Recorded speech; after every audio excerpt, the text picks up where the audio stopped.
white sourdough. 3 loaves. We do it easily today. It's about 8% of rye flour, and then I use only the stone ground white bread flour. You can see a Champagne Valley stone mill. I did autolyze the water and flour for about 2 hours now. I'm gonna incorporate the sourdough starter, which is about 450 grams. For these loaves. Second, I'm going to quickly get our sourdough. So this is my sourdough starter. Normally just use a spatula, and then we 450 grams.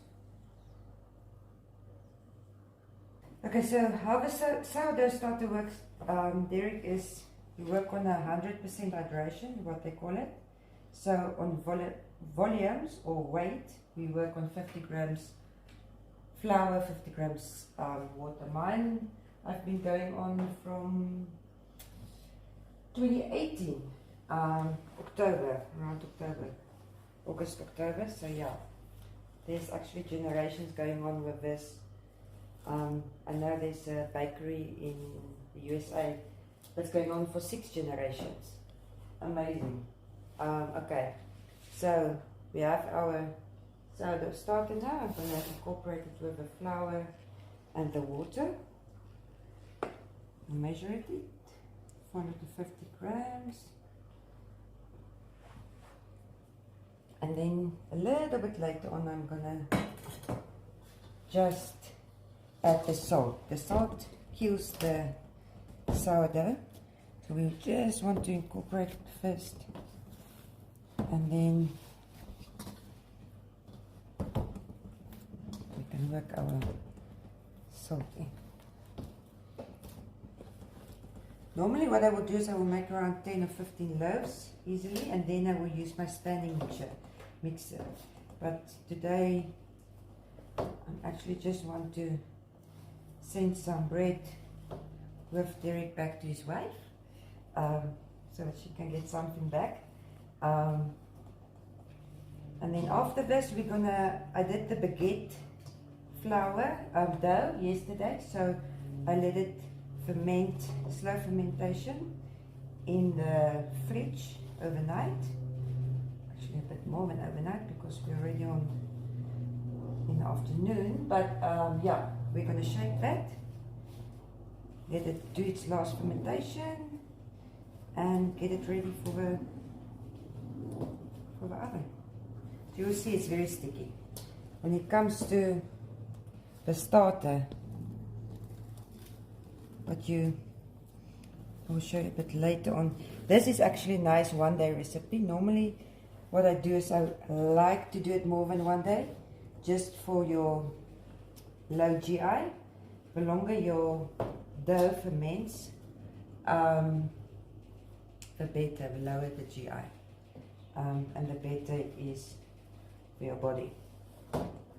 And the reason why, just maybe a little bit background, I've always struggled to eat normal bread, always, and then I realized at a very late stage that I'm actually yeast intolerant.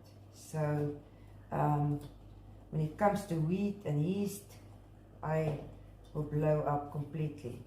So Ryan said to me about 3 years ago, maybe you must start the sourdough. But staying on a farm, it's a bit difficult to get the sourdough available, and I always like challenges.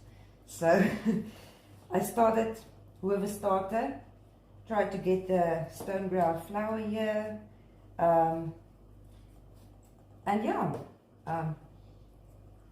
that was a challenge. That was a big challenge to get from a bread that's made out of yeast, to get a bread raising with a starter. But okay, we managed it over 3 years. A lot of dough on the walls out of impatience and seeing that we're going to lose. But yeah, we're doing baguettes now, we're doing ciabattas, whole wheat flour, rye. I personally like this dough because it has 8% of rye in there, which just gives us that extra flavor. And coming back to, I can see this is a lot better for my body. It's easier digestible, and it's nice to have a fresh sourdough starter bread. I'm gonna leave this now, just like that, for a while, about 50 minutes or so. I'm gonna put the plastic on. It's just for the dough not to dry out, so you always close the dough, like the plastic. Then, with the baguettes, nice works also a French loaf. I've made a double recipe here, so we're going to get 6 out. I normally make them a little bit longer, and with that you just get a little bit of a bigger chubby baguette loaf. 50%, these ones work with 50% cake flour and 50% white bread flour. And then I add a little bit of molasses as well, just to give that darker color on your crust at the end. So these are well fermented over 24 hours already. I just want to get it out of this, and it's nicely cooled, so it's still firm. Get it out of the container.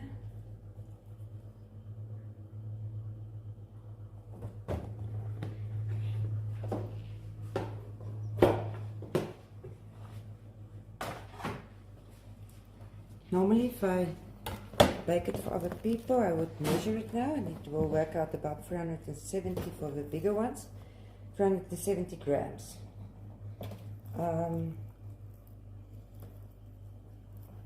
But now it's just for the house. It's actually easy. We're gonna cut it to a little bit, maybe too big. Let's see, 3, 4.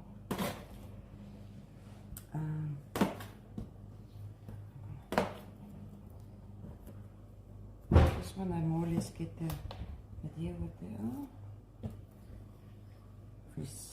366, not too bad. Flatten it a little bit. I don't want to get too much air out. And what I normally do is just this.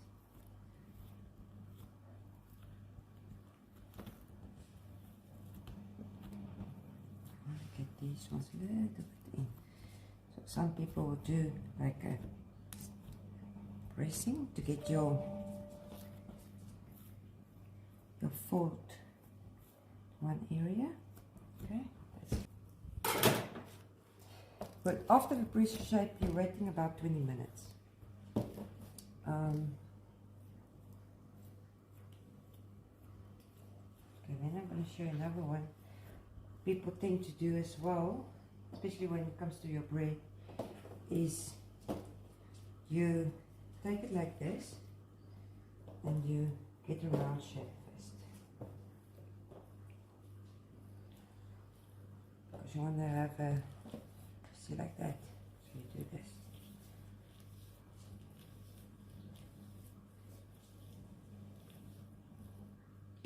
And you have your, at the back, I just want to, we're making baguettes, so we want to get it as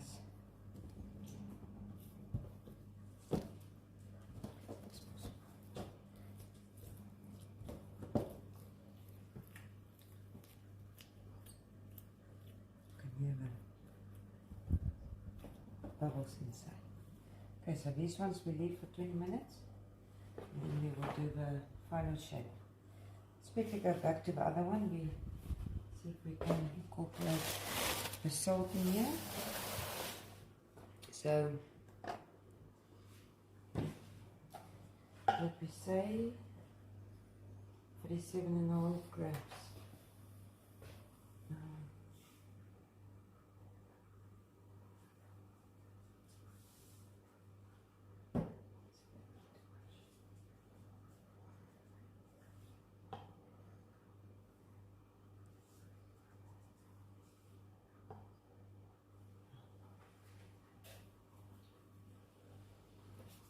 Let's just sprinkle it right here.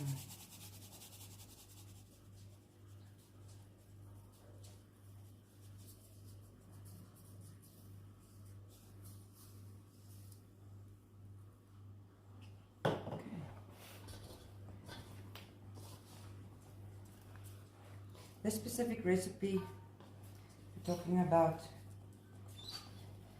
the fermentation process or length is about twice 30 minutes, and then the last one is an hour.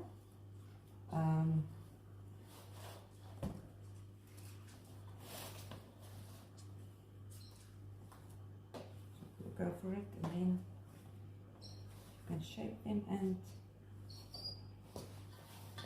bake them. Normally what I will do is I will shape them, put them in the panettone, so we'll show a bit later, and then I will let it slow ferment for until tomorrow morning in the fridge.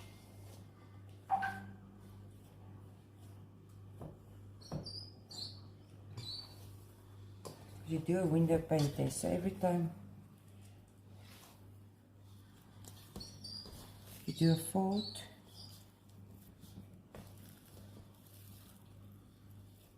see it gets stiff, and then you know you must leave it now.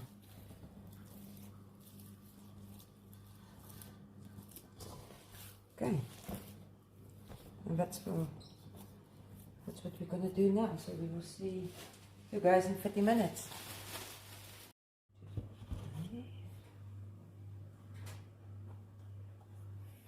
Over, see it, small piece of cotton, and then with the baguettes we do a almost vertical. It depends. Some people do it 3, some people do 4. You will see the